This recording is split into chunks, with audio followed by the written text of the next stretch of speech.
Animals have always been really important to me, and currently now I have about 4 pets, and they mean the world to me, and I wouldn't be as stable as I am now without them. I was going to be a zoologist, but too much math. So instead, my sister's being a veterinarian, and she gives me that insight into the world of care and love of animals, and this will be about that. How I decided I ultimately wanted to be a veterinarian was my love of animals. So growing up, I was always kind of the home vet. I would research on my own and try to help the animals when they got little nicks and cuts and stuff of that nature. Of course, for more serious stuff, we ultimately would have to take them to the vet, but doing a little bit of wound care at home made me feel good. Dandy here, this is Dandelion. She has exocrine pancreatic insufficiency. So basically her pancreas doesn't work correctly. When we got her, she was a year old. She didn't have this condition or wasn't diagnosed officially. The first few months we had her, she looked normal, acted normal, but gradually started losing weight. It got to the point where she was losing patches of her fur. She still has scars, unfortunately, on her face from that. She had hot spots on her body. She looked anorexic. She lost pretty much all her fat and you could feel every rib on her body. Eventually I saved up enough money. I took her to a vet office. We did a pancreatic test, which revealed she indeed had exocrine pancreatic insufficiency, or EPI.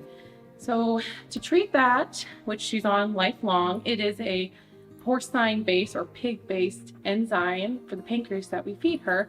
And of course, as you can see, she's older now, but she recovered almost immediately within like a year of being on the supplement. She receives it with every meal. So she's kind of similar to a diabetic, how they need medicine before they get food.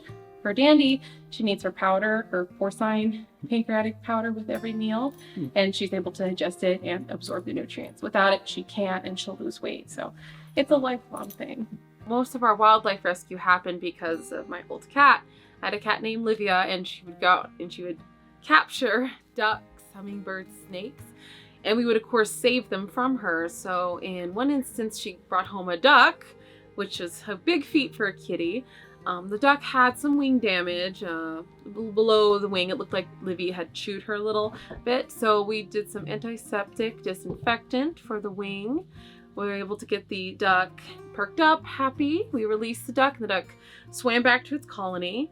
In another instance, we found some hummingbirds Livy had captured. We saved the hummingbird from Livy, and we were able to take the hummingbird inside, give it some sugar water, and we warmed it up and took it outside, and it perked up and flew off. She'd come home oftentimes with injuries. In one instance, she came home with a leg injury. It looked, we think, potentially that she got into a cat fight, or that maybe someone tied a firecracker to her leg because it was such a severe cut on her leg. So at home, I was able to, under some vet guidance, disinfect the wound and wrap it and help her ultimately heal. That wound healed, and then later she unfortunately formed some abscesses. So I had to, as a young kid, poke and clean them out and dress them. And she ultimately did recover from that. What I do for a job is I work as a veterinary assistant here at the animal clinic and hospital. Kind of the daily basis, I just take appointments during the day for our doctors. I will talk to the client first, kind of ask how they've been doing the past couple of weeks, if they have any issues. Most of the time it's just vaccines or routine things. But other than that, we draw blood, we do x-rays, we walk our borders here, and I just help out with. Well, veterinary medicine is always something that I kind of wanted to do just because I've really enjoyed working with animals and figure out ways to diagnose them and treat whatever illnesses they have going on just because they can't speak for themselves. So I was really interested in animals at a young age, and so I always wanted to become a vet. So that's what I kind of just wanted to work at a vet office to get my foot in the door, but then I worked here and it's like, don't exactly want to go to vet school anymore, but I still want to work in the vet field and work with animals.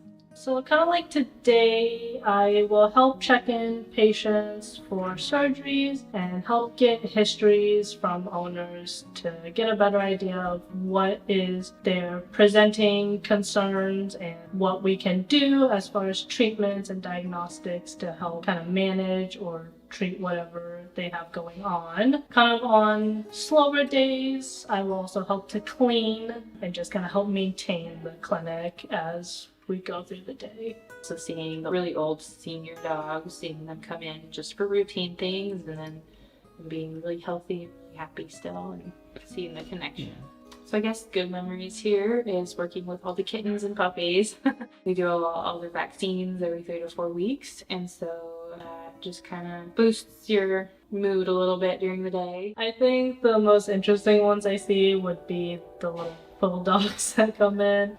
There's dogs that think porcupines are their friends, and they will try to go say hi, and it doesn't end up turning out well. It's always funny to see them come in with little quills on their face, but it's nice that they can go home with those out and hopefully feeling better after a few days. The first thing when I kind of like was just thrown into stuff and was like, oh wow, this is the vet field, was kind of when I got to watch some surgeries go on, and when they had to do TPLO surgery, so they kind of like shave off part of the bone in the leg and put it back in a socket. So that was really interesting to watch. And then like the leg amputation as well, taking the leg away from the body. It's like, whoa. I think I've seen one porcupine in town, and the rest are on a dog's face. It's incredible to see my sister go from a home vet into an actual vet. Well, she's on her way to be one. And now this section will be about our own personal experiences with our pets and our animals. And this new generation comes with the caveat of losing the last generation of our animals. The last pets we had since we were literally children, and, you know, it taught us a lot about how to care for new animals and continue loving them the same as the old ones. It's not like they're filling a hole, but they're an addition to the love we can give for them. So little Jasper, we got him from a friend. A friend was walking outside, and it was near the Coeur d'Alene area, and he was alone by himself in a field. So then the friend let us know, hey, we have a kitten. So we went down and we picked him up. He was a little fluff ball, only as big as 2 hands put together. And we took him home, we bottle fed and raised him, and he grew into a luxurious 9-pound kitty. This is Onyx. Onyx came into my life when I was alone and I needed somebody. Basically, I was looking for a kitten, and Craigslist, of all places, there was a kitty on there that looked sick and needed help, so I got her and adopted her. And when she came to me, her eyes were pretty gunky. She was in so much pain, she'd rub her eyes like every few minutes, and her little eyes were pink and her little nose was pink from the rubbing. So we treated it with eye drops, and as you can see, she's a big healthy kitty. She made a full recovery. Her little eyes healed great, and she fattened up quite a bit. She's our sassy girl. I'm very thankful for little Onyx, and I'm glad that we were able to get her eyes all taken care of. With Jasper, we had a bit of a health scare with him. So it was last Christmas, a little bit before then, we noticed one day that one of his eyes was cloudy, and we took him to the vet, and he had an eye ulcer. So through vet care and consistent eye drops, antibiotics, and a protein eye drop, we were able to, and a cone, of course, get his eye to heal, and it's clear now, which is awesome. This is Micah. Micah was another kitty that we rescued. Micah came from a farm. She was an outdoor kitty. She came from a feral colony. Micah was the only kitty that survived from her litter. Unfortunately, her litter mates did not make it.